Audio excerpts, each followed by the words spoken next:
This podcast is brought to you by Ignition from Inductive Automation. Many thanks to my friends in California for sponsoring my website and these podcasts. Episode 177. Hey OT, see what IT can do for you. It's been 6 weeks since I did one of these podcasts, and that's partly because I've been on the road for a long time. And given the travel schedules and conferences I was going at, and really hectic, and then actually a week of vacation. That's my excuse. That's why I haven't been back. But I've accumulated a lot of learnings in the weeks that I was traveling, both from IT conferences and from some family things that we did also. One of the most downloaded episodes I've done ever since I did my first long time ago, maybe 10 years, did an interview on the basics of Ethernet, and that sucker still gets downloaded. People find it on Google or whatever, and take a look at that. And they really, we're still doing the basics of Ethernet. Since then, about a month ago, I did an episode entitled IT/OT Convergence, and that one became the most downloaded episode that I've done so far. Obviously, a lot of interest in this whole area, and it's a little bit of a puzzle to me on the one hand, and then on the other hand, a little bit obvious. So let me explain. We've been talking about IT/OT convergence, 20 years? At least. In the mid-90s, I know I was selling and doing a little installation and consulting on automation systems, and occasionally would slip upstairs to the IT room because I have a little bit, not a lot, but some IT experience. And so therefore I talked to them a little bit. I actually got to quote something way back then. I didn't get it, but I helped a competitor get it, I guess. But anyway, we've been talking about it forever, and for minimum 10 years, probably 15 years, people have come up to me and said, Gary, we had a meeting at this customer, and it's the first time they ever had the IT people and the OT people together in the same conference room. And you know what? As recently as just a few months ago, I heard the same thing, only instead of from an OT, operations technology company, it was an IT company who brought a conference or had a meeting and brought all the sides together. And my thought was, sooner or later, there's enough of these stories that every company in the United States should have had their IT and OT people together in the same room now. But it is getting there, and I think the reason it's getting there is because of a confluence of a number of factors, and they're basically technology and application based, not so much organizationally based. The organization will follow technology and use cases, and the technology starts out with things like the Internet of Things. So as we connect things using IP, Internet Protocol, we start to get a common language. OT had its own networking with its own exotic protocols and networking paradigms and wiring schemes and all that stuff, and they didn't match up to what IT was doing. So already now we have a problem trying to join the two. And I've been watching that problem since 1985. So it's not new, it's been around. We're conquering it with IP, Internet Protocol. The second thing, so this is digitization. So now we're on Internet Protocol. Our sensors and other devices are starting to talk digital. They can go into digital databases, digital applications, and so on. And we can start talking some of the same language as IT. We can start using some of the same databases that IT uses, for example. So a lot of these things are starting to come together where the operations side and the IT side are starting to talk a more common language. There's still some difficulties, but we're getting there. People are listening and they're figuring out why. Because applications, the customers are starting to demand it. When the customers demand it, technology companies develop it. I've discovered that for years. So one of the first places I went, let me track back to all my travels and do some learning that I've done from that. And somewhere kind of the middle of June, I headed up to Chicago and went to the Salesforce conference. The reason I went there is because they promised me an interview with the vice president, and the other place I could have gone, which is where I usually go, and I like it, it's a good conference, but they said this year we're not setting up interviews or anything like that. You could come sit in a few sessions and leave. And I thought, okay, obviously, they don't care if I come or not. Actually, they do, but they don't. There's nothing special. So I went up to Salesforce just to explore some new things, to see what's going on in a new realm. And previously, I have written about a company called Ken Andy. The woman who founded it had two sons, Ken and Andy. Ken Andy. Anyway, that company has since been sold to another company called Root Striker. But the thing is that this was an ERP company, ERP in manufacturing, built on the Salesforce platform. And Salesforce has a platform, and they've made a lot of acquisitions. This was an acquisition, came in, had a platform with open APIs, open as in open. And you could build an app or an application on the platform using open APIs. And by the way, once you're in the Salesforce ecosystem like that, you could draw on stuff that other people have done and put in that ecosystem through the open APIs. You could actually go outside that, but there's a certain symbiotic relationship to working with people who are already in the system. So I went up there, I had an interview with the VP. The VP, his title is like VP of Manufacturing and Automotive. A lot of these IT companies have to lump things together to get a big enough portfolio for a vice president. But it was a great conversation, and some of the other things going on. And what I learned was that, the Salesforce platform started out as customer relationship management, and it's for the sales force. But, once you start putting people together, putting things together, and you learn how to build databases and connectivity, and there's a lot of cool stuff that Salesforce has. For example, they bought Quip, Q-U-I-P. I used it when it was brand new as a collaboration tool. It started out as a collaboration tool for text documents. Think Google Docs or Word or something like that. Anyway, it was pretty cool. And when I left, I started working by myself. I didn't really need a collaboration platform, but that was bought by Salesforce. There's a bunch of stuff. But companies such as, who did I find out? So John Deere. So other companies, Ecolabs is another one that comes to mind, are able to use the Salesforce thing, and they can build a store for customers, and the store ties to the dealer so that the dealer gets credit for its sale, and it also can tie into the manufacturing company, so it could keep, one, it knows its end customer, it's not shielded by the dealer, and two, they could keep track of things like sales and so on of different models, and put together those kind of models and things that people want.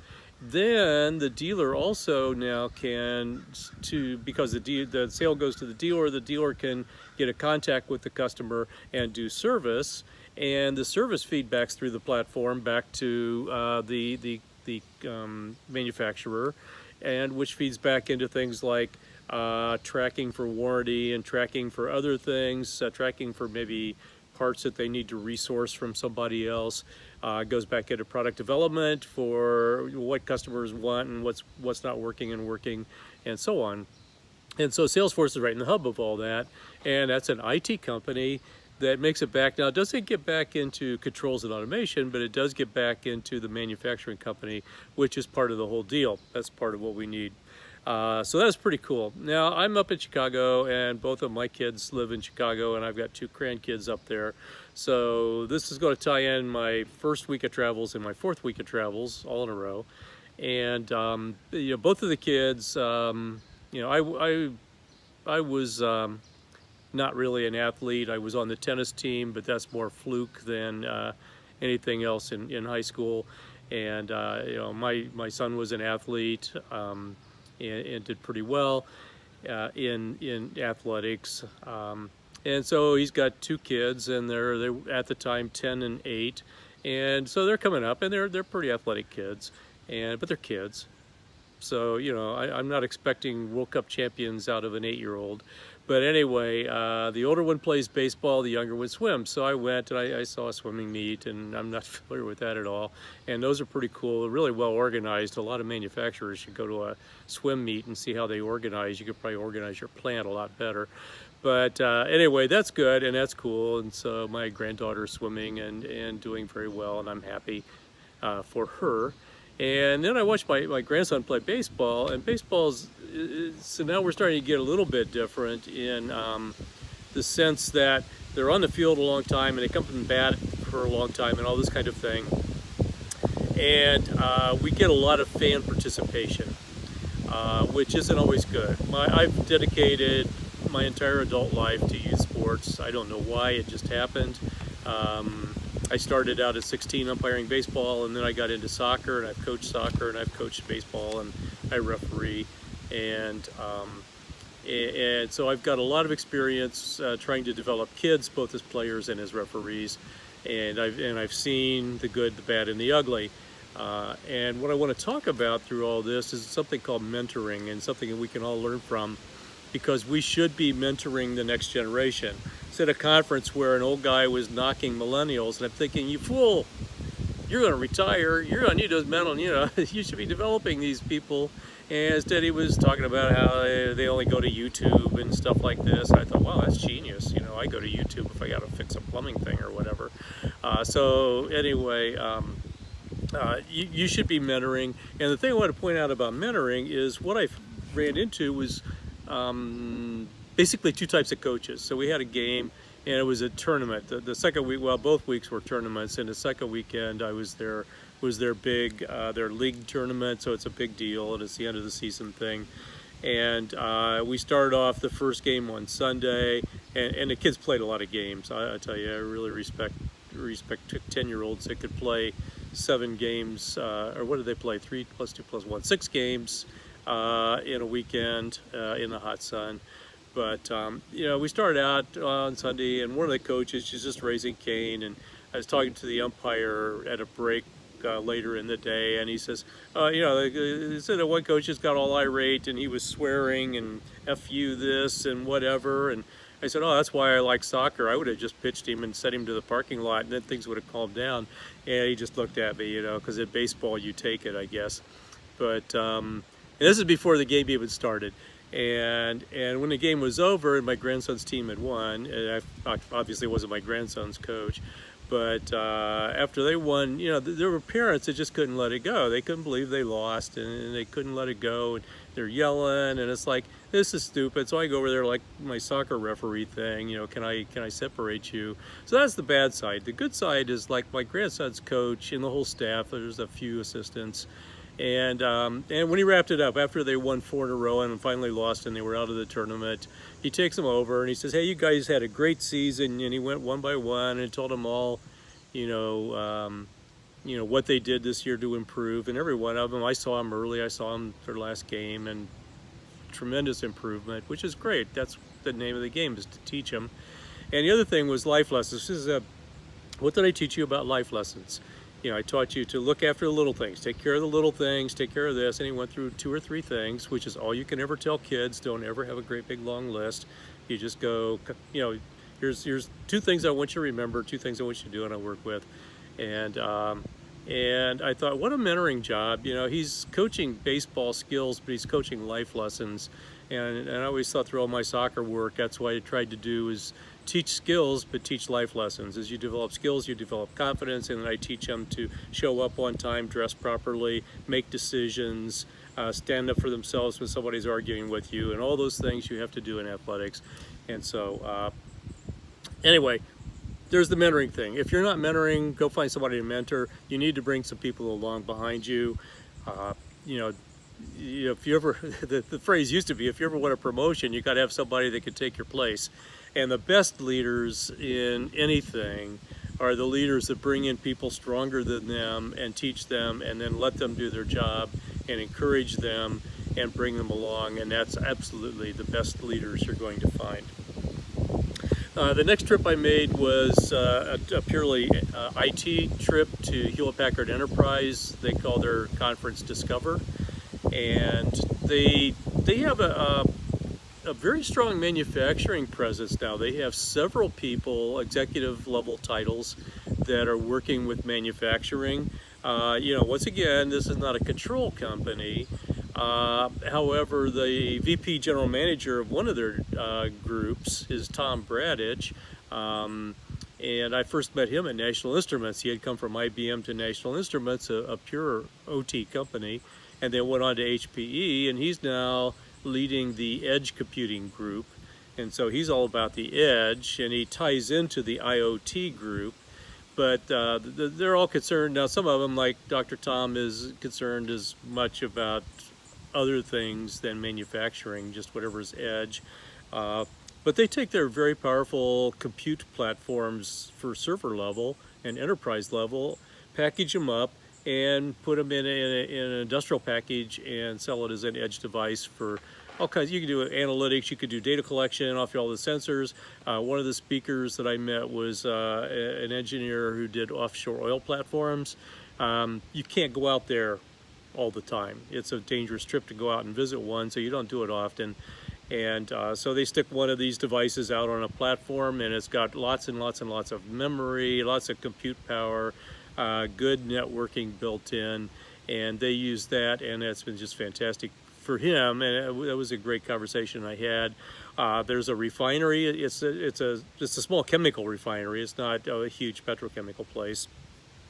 And they built what they call the refinery of the future. Of course, for us in the process control world, we're looking, future, but that's okay. I mean, it sort of is. And they basically just wanted to solve one problem, and that to begin with, and that was to instrument the main pump.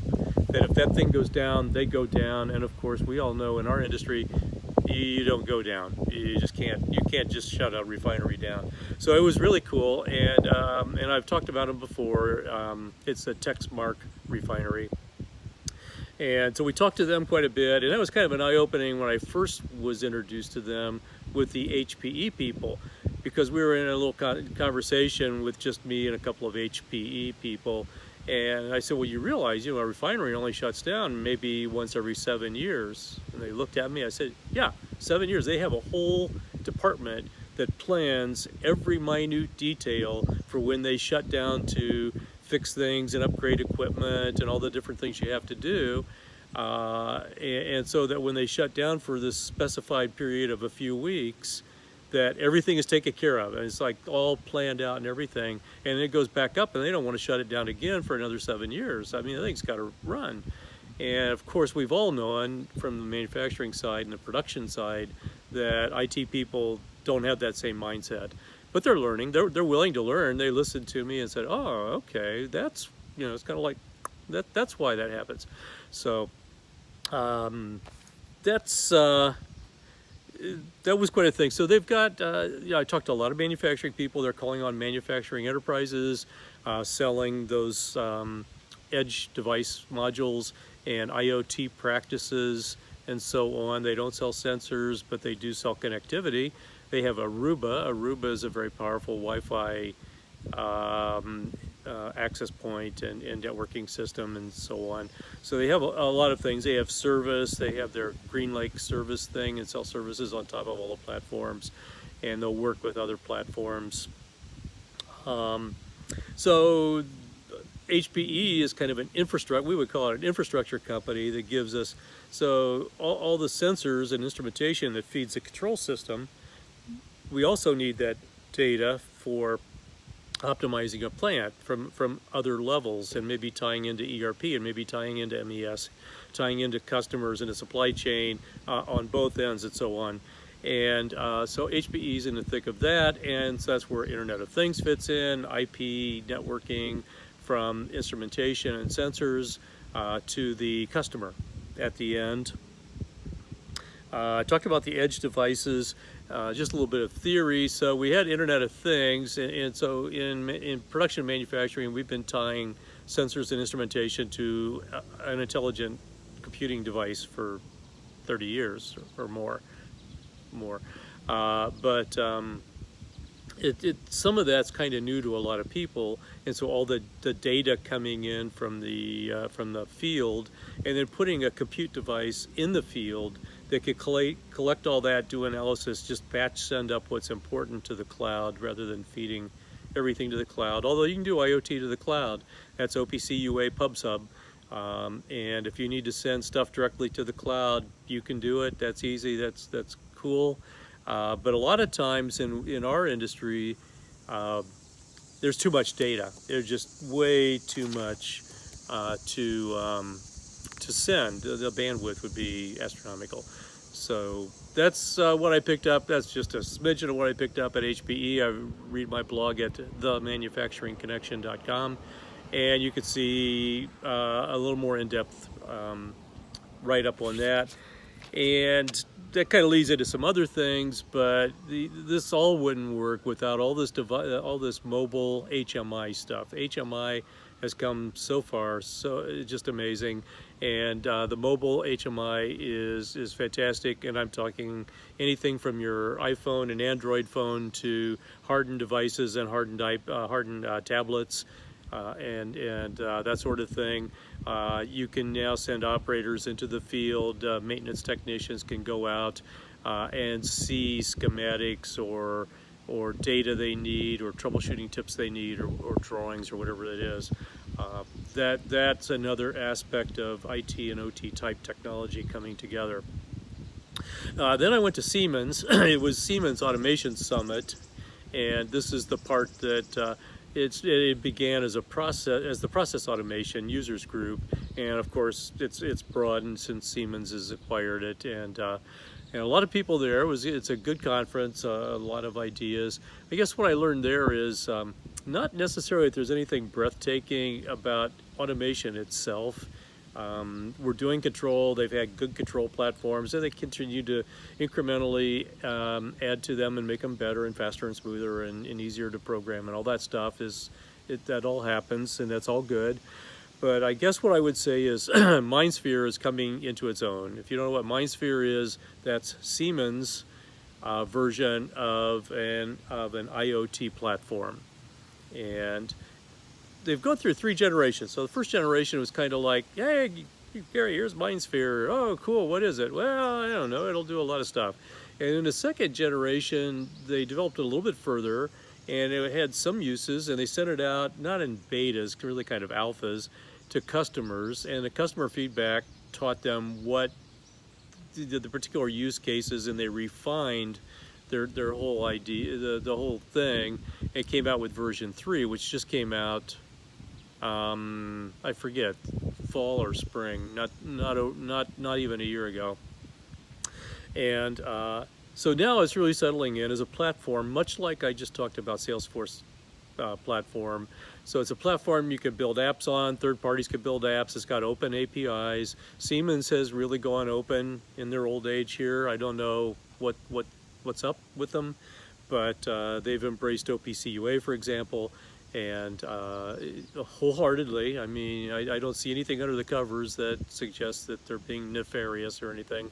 So so Mindsphere is a platform, and you can build apps, and you can bring data into Mindsphere, and have an app for analysis and an app for HMI, and the whole thing is just a nice central place to come for Siemens stuff, or it could be anybody, but probably we're talking Siemens. And an interesting thing was then, what week are we in? Last week, I made a day trip about 80 miles south of me down to the Siemens Norwood, Ohio plant. That's a suburb of Cincinnati, and they build medium voltage motors there. Motors that are taller than I am. That's like in my write-up, I kind of quoted the old Crocodile Dundee line, knife. I ain't no knife. This is a knife. That's like these motors. They're huge. I didn't work with those things. I had an introduction to medium voltage. Let's just put it that way.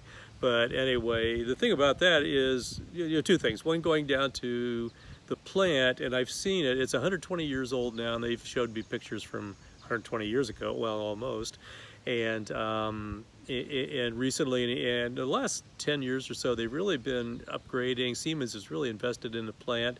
It's a clean, bright, well-lit plant, a nice place to work. They turn out quality stuff. They keep rearranging things so that the flow, the one-piece flow, works in that. Siemens has invested in 2 new big, as in big, machining centers to machine out some new rotors that they've developed for reducing vibration and allowing airflow for reducing heat in these big suckers. And so that the investment is great. They've invested in a huge test bed that does a fantastic job of dampening vibration, so they can test for vibration much better than anything anybody can do in the past. And electrical tests and heat tests and all that kind of stuff that you do when you're testing off a motor and running it off before you ship it. So that was all pretty good. So thing of it is, when we started that whole tour at Norwood, we didn't talk about motors, we talked about digitalization and Mindsphere. So they send their data to Mindsphere, they have analysis tools in Mindsphere, and they can provide their customers all kinds of graphs and charts and pictures and data and stuff about the customer's own machine while they're testing it out and that sort of thing. The customer technically wouldn't even have to go in and witness the test. They would have all the stuff there because of the digitalization, but customers still like to come in and see the hardware. So what they do is they built what they call an observatory for customers to come in and when they're witnessing tests, and they have a nice kind of private place and a little bit of food and coffee up there in case they're there late at night when everything is closed everywhere else, and it's a really nice comfortable room. So it's a cool thing about taking care of the customers. So that's a recap of a really busy month I had. I learned a lot. There's a lot there. IT-OT convergence is becoming real. So I just love it when we're getting out of the hype phase and getting into real uses.